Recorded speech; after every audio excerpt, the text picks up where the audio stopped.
Last Friday, I officially received the communication coming from the Office of the Executive Secretary. At last, ang atong ipaabot na appointment, niabot na yun. I have recently been officially appointed as RDC Chairman of Region 10. And my Vice Chairman is Mr. Dakanay, and my Co-Chairman is Mr. Sebastian, who is a businessman, a very active businessman and former President of the Cagayan de Oro City Chamber of Commerce and Industry, Mr. Sebastian. So,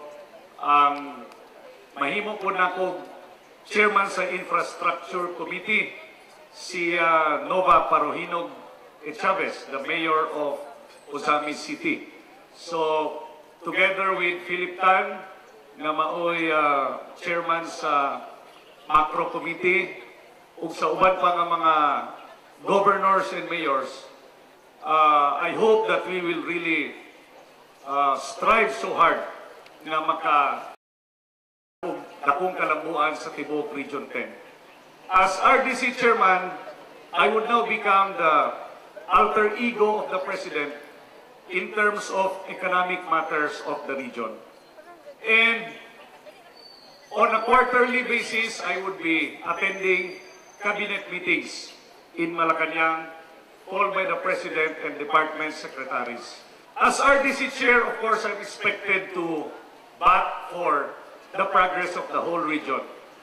Nahumana among mga daghan kay mga plano, granted our C3 project as a 17-kilometer stretch of interior highway from Barangay San Roque to Barangay Tomas Cabili.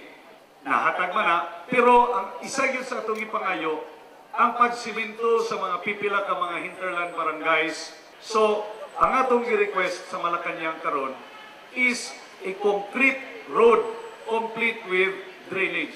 Hopefully, as RDC Chairman, I will be able to facilitate this